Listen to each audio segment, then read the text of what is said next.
ಜೈ ಶ್ರೀರಾಮ್. ಜೈ ಜೈ ಶ್ರೀರಾಮ್. ಎಲ್ಲರಿಗೂ ಒಳ್ಳೇದಾಗ್ಲಿ. ಯಾರೋ ಒಬ್ರು ಕಮೆಂಟ್ ಮುಖಾಂತರದಲ್ಲಿ ತಿಳಿಸಿದ್ರು ನಿನ್ನೆ. ಅವ್ರು ನಮ್ಮ ಅಣ್ಣನೇ ಆಗಿರ್ಬಹುದು ಅಥವಾ ತಮ್ಮನೇ ಆಗಿರ್ಬಹುದು. ನಾನು ಪಾದಯಾತ್ರೆ ಮಾಡಿಲ್ಲ, ಅವರು ಕಾರಲ್ಲೇ ಹೋಗಿರ್ತಾರೆ ಅಂತ ಹೇಳಿದ್ರು. ಒಂದ್ ನಿಮಿಷ, ಕಾರಲ್ಲಿ ಹೋಗಿದ್ರೆ ಒಂದೇ ನಿಮಿಷ ಬನ್ನಿ ಇಲ್ಲಿ ತೋರಿಸಿ ನೋಡಿ. ಕಾರಲ್ಲಿ ಹೋಗಿದ್ರೆ ನನ್ನ ಕಾಲು ಈಗ ಇರ್ತಿರ್ಲಿಲ್ಲ.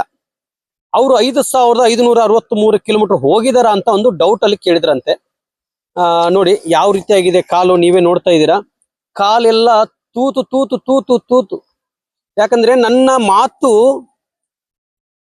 ಇಲ್ಲಿ ಕಾಣಿಸ್ತಾ ಇದೆನಾ ನೋಡಿ ಯಾವ ರೀತಿಯಾಗಿದೆ ಅಂದ್ರೆ, ನೋಡಿ ಇದೆಲ್ಲ ದಡ್ ಬಿದ್ಬಿಟ್ಟಿದೆ ಇಲ್ಲೆಲ್ಲ. ಇಲ್ಲೆಲ್ಲ ಈ ತರ ಎರಡು ಕಾಲಿಗೂ ಈ ತರ ಆಗಿದೆ. ನಾನು ಇದನ್ನ ಆಕ್ಚುಲಿ ಪ್ರೂವ್ ಮಾಡುವಂತ ಅವಶ್ಯಕತೆ ಇರಲಿಲ್ಲ. ಆದ್ರೆ ಇಲ್ಲಿ ನೋಡಿ, ಸ್ವಲ್ಪ ತೋರಿಸಿ ಹತ್ರ. ಈ ರೀತಿಯಾಗಿದೆ. 5563 ಕಿಲೋಮೀಟರ್ ಪಾದಯಾತ್ರೆ ಮಾಡ್ತಾ ಇದ್ದೀನಿ. ಅದೇ ಮುಖಾಂತರದಲ್ಲಿ ಯಾಕೆ ಪಾದಯಾತ್ರೆ ಇವ್ರು ಇಟ್ಕೋಬೇಕು ಅಂತ ಕೇಳಿದ್ರು. ಪಾದಯಾತ್ರೆ ಇದು ಲೋಕ ಕಲ್ಯಾಣಕ್ಕೋಸ್ಕರ. ಭಗವಂತ ಒಬ್ಬೊಬ್ಬರನ್ನ ಸೃಷ್ಟಿ ಮಾಡ್ಬಿಟ್ಟಿರ್ತಾರೆ. ಇವ್ರಿಗೆ ಅಪ್ಪ ಅಮ್ಮ ಅಣ್ಣ ತಮ್ಮ ಹೆಂಡತಿ ಮಕ್ಕಳು ಯಾರು ಇಲ್ವಾ ಅಂತ ಕೇಳಿದ್ರು ಕಮೆಂಟ್ ಅಲ್ಲಿ. ನನಗೆ ಯಾರು ಇಲ್ಲ ಸ್ವಾಮಿ, ಅಣ್ಣನೂ ಇಲ್ಲ, ತಮ್ಮನೂ ಇಲ್ಲ, ತಂದೆನೂ ಇಲ್ಲ, ತಾಯಿನೂ ಇಲ್ಲ.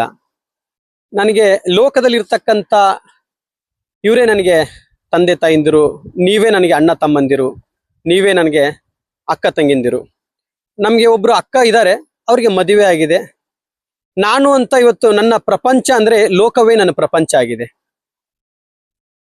ನಾನು ಉಡುಪಿ ಮಠದಿಂದ 5563 ಕಿಲೋಮೀಟರ್ ಪಾದಯಾತ್ರೆ ಯಾವುದಕ್ಕೋಸ್ಕರ ಅಂದ್ರೆ, ಎಷ್ಟೋ ಜನಗಳು ನನಗೆ ಫೋನ್ ಮುಖಾಂತರದಲ್ಲಿ ತಿಳಿಸ್ತಾ ಇರ್ತಾರೆ. ನನ್ನ ಮಗಳಿಗೆ ಮದುವೆ ಆಗಿ 10 ವರ್ಷ 15 ವರ್ಷ ಆಗಿದೆ, ಮಕ್ಕಳಾಗಿಲ್ಲ. 7 ವರ್ಷ 8 ವರ್ಷ ಆಗಿದೆ, 12 ವರ್ಷ ಆಗಿದೆ, ಮಕ್ಕಳಾಗಿಲ್ಲ ಅಂತಾರೆ. ನನ್ನ ಮಗನಿಗೆ 30 ವರ್ಷ ಆಗಿದೆ, ನನ್ನ ಮಗಳಿಗೆ 30 32 33 ವರ್ಷ ಆಗಿದೆ, ಮದುವೆ ಆಗಿಲ್ಲ ಅಂತ ತಾಯಿಂದ್ರು ನನಗೆ ಫೋನ್ ಮುಖಾಂತರದಲ್ಲಿ ತಿಳಿಸ್ತಾ ಇರ್ತಾರೆ. ನಿಮ್ಮ ಯೂಟ್ಯೂಬ್ ಅಲ್ಲಿ ನಿಮ್ಮ ವಿಡಿಯೋ ನೋಡ್ತಾ ಇರ್ತೀನಿ. ಪ್ರತಿ ಒಂದೊಂದು 6ನೇ ವಾರದಲ್ಲಿ ಫಾರ್ವರ್ಡ್ ಆಯ್ತು, 7ನೇ ವಾರದಲ್ಲಿ ಫಾರ್ವರ್ಡ್ ಆಯ್ತು ಅಂತಂದು ಹೇಳ್ತಿರ್ತಾರೆ. ನನಗೂ ತುಂಬಾ ಪ್ರಾಬ್ಲಮ್ ಇದೆ, ತೊಂದರೆ ಇದೆ. ನನಗೆ ಯಾಕೆ ಆಗ್ತಾ ಇಲ್ಲ, ನಾನು ಭಗವಂತನ ಎಷ್ಟು ಭಕ್ತಿಯಿಂದ ಪೂಜೆ ಮಾಡ್ತಾ ಇದ್ದೀನಿ, ನನಗೆ ಯಾಕೆ ಆಗ್ತಾ ಇಲ್ಲ ಅಂತ ಕೇಳಿದ್ರು. ಅದಕ್ಕೆ ನಾನು ಕೇಳಿದೆ, ಇಲ್ಲಿ ನಾನು ದೇವ್ರಲ್ಲ, ನಾನು ಲೋಕ ಕಲ್ಯಾಣಕ್ಕೋಸ್ಕರ ಪಾದಯಾತ್ರೆ ಮಾಡ್ತಾ ಇರೋದು. ನಿಮ್ಮೆಲ್ಲರಿಗೂ ಒಳ್ಳೇದಾಗ್ಲಿ ಅಂತೇಳಿ. ಇಲ್ಲಿ ನಾನು ದೇವ್ರಲ್ಲ, ಗುರುಗಳಲ್ಲ, ನಾನು ನಿಮ್ಮ ಹಾಗೆ ಮನುಷ್ಯ. ಭಕ್ತಿಯಿಂದ ಹೇಗ್ ಪೂಜೆ ಮಾಡಿದ್ರೆ ಹೇಗ್ ಅನುಗ್ರಹ ಮಾಡ್ತಾರೆ ಅನ್ನೋ ಒಂದು ಎಲ್ರಿಗೂ ರಥದ ಮುಖಾಂತರ ತಿಳಿಸ್ಕೊಡ್ತಾ ಇದ್ದೀನಿ. ಭಗವಂತನಿಗೆ ಹೇಗೆ ಪೂಜೆ ಮಾಡಿದ್ರೆ ನಮ್ಗೆ ಅನುಗ್ರಹ ಮಾಡ್ತಾರೆ ಅನ್ನೋದು, ಬೆಳಗಿನ ಜಾವದಲ್ಲಿ ಎಷ್ಟು ದೀಪಗಳನ್ನ ಹಚ್ಚಬೇಕು ಅನ್ನೋದು ತಿಳಿಸ್ಕೊಡ್ತಾ ಇದ್ದೀನಿ.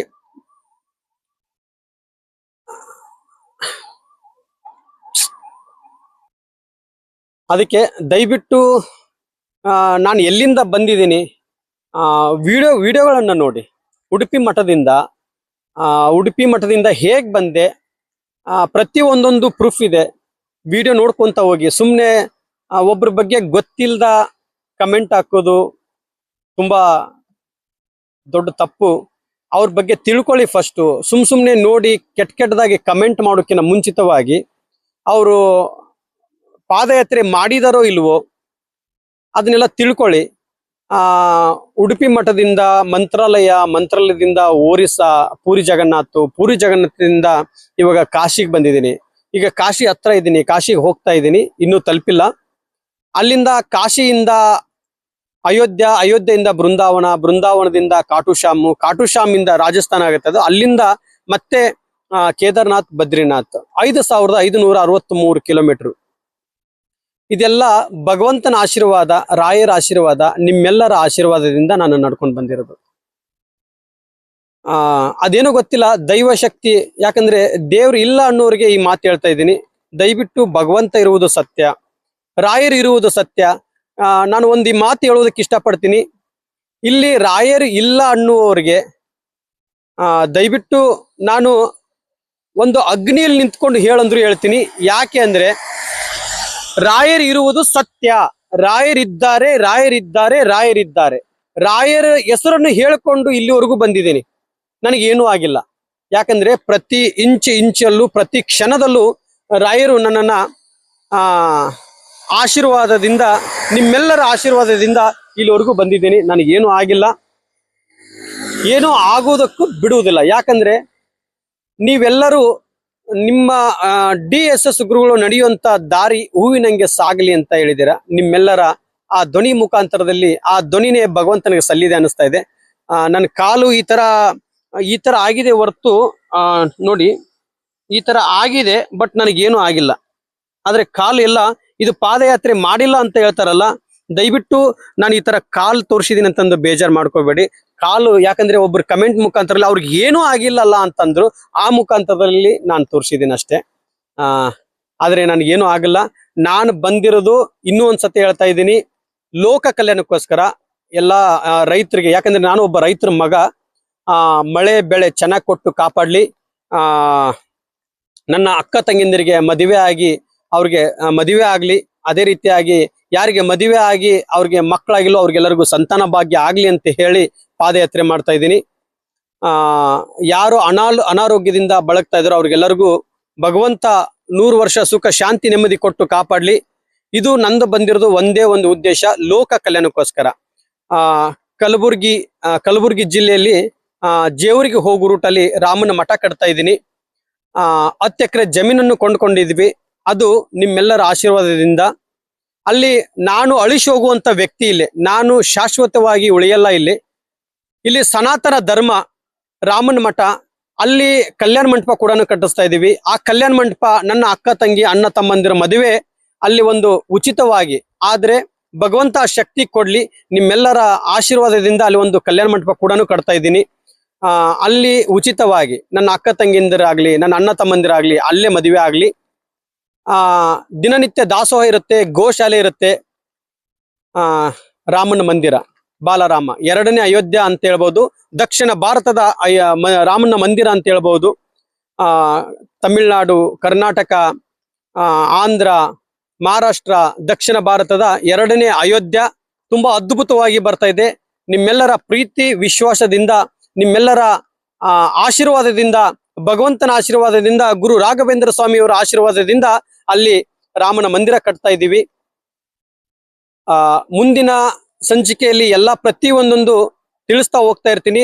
ನೀವು ರಾಮನ ಮಂದಿರ ಹೇಗ್ ಬರುತ್ತೆ ಅಂತಂದು ಪ್ರತಿಯೊಂದೊಂದು ವಿಡಿಯೋ ಹಾಕ್ತಾನೆ ಇರ್ತೀನಿ. ನಾನು ಇಲ್ಲಿ ಯಾರನ್ನೂ ಮೋಸ ಮಾಡ್ತಾ ಇಲ್ಲ.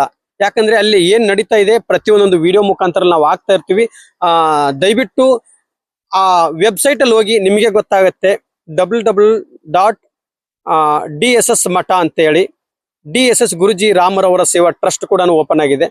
ನೀವು ಏನೇ ಒಂದು ದೇಣಿಗೆ ಹಾಕುದಿದ್ರು ನಿಮ್ಮ ಕೈಲೇ, ಅದನ್ನ ಯಾರಿಗೂ ಒತ್ತಾಯ ಮಾಡ್ತಾ ಇಲ್ಲ. ರಾಮನ ಮಂದಿರಿಗೆ ನಂದು ಒಂದು ಅಳಿಲ ಸೇವೆ ಇರ್ಲಿ ಅಂತ ಹೇಳಿ ಹಾಕೋರಿದ್ರೆ ಮಾತ್ರ ಹಾಕಿ, ಯಾರಿಗೂ ಹಾಕ್ಲೇಬೇಕು ಅಂತ ಒತ್ತಾಯ ಮಾಡ್ತಾ ಇಲ್ಲ. ಎಲ್ರಿಗೂ ಒಳ್ಳೇದಾಗ್ಲಿ. ಇವತ್ತು ಸುಮಾರು 2,500 ಕಿಲೋಮೀಟರ್ ನಡ್ಕೊಂಡು ಬಂದಿದ್ದೀನಿ. ಬರಿಗಾಲಲ್ಲೇ ಬಂದಿದ್ದೀನಿ ನಿಮ್ಮೆಲ್ಲರ ಆಶೀರ್ವಾದದಿಂದ. ಎಲ್ರಿಗೂ ಒಳ್ಳೇದಾಗ್ಲಿ.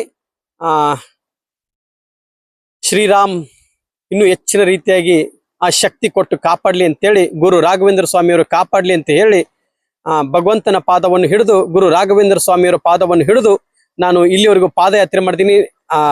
ಎಲ್ರಿಗೂ ಒಳ್ಳೇದಾಗ್ಲಿ. ನಿಮ್ಮ ನಾನು ಏನು ಒಂದು ವಿಡಿಯೋ ಹಾಕಿದ್ದೀನಿ, ಆ ಪ್ರತಿಯೊಂದೊಂದು ಯಾರ್ಯಾರಿಗೆ ಪವಾಡ್ ಆಗಿದೆ DSS ಗುರು ಯೂಟ್ಯೂಬ್ ಚಾನಲ್ ಅಲ್ಲಿ ನೋಡ್ತಾ ಹೋಗಿ, ಯಾರ್ಯಾರಿಗೆ ಎಷ್ಟೆಷ್ಟು ಪವಾಡ್ ಆಗಿದೆ ಅಂತೇಳಿ, 4ನೇ ವಾರದಲ್ಲಿ, 5ನೇ ವಾರದಲ್ಲಿ, 6ನೇ ವಾರದಲ್ಲಿ ಎಷ್ಟು ಪವಾಡ್ ಆಗಿದೆ, ಅವ್ರು ಯಾವ ಊರು, ಅವ್ರ ಹೆಸರು ಏನು ಅಂತಂದು ಪ್ರತಿಯೊಂದೊಂದು ಲೈವ್ ಮುಖಾಂತರದಲ್ಲಿ ವಿಡಿಯೋ ಹಾಕಿದ್ದೀನಿ.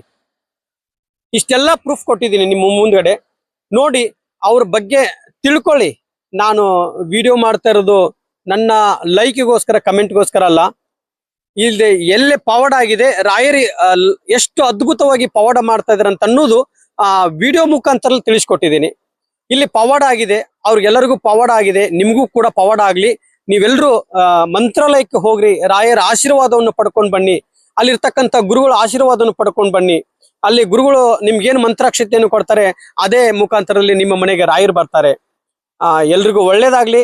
ನಿಮ್ಗೆ ಇನ್ನೂ ಹೆಚ್ಚಿನ ರೀತಿಯಾಗಿ ಪವಾಡ ಆಗ್ಲಿ ಅಂತೇಳಿ ಭಗವಂತನ ಪಾದವನ್ನು ಹಿಡಿದು ನಾನು ಕೇಳ್ತಾ ಇದ್ದೀನಿ.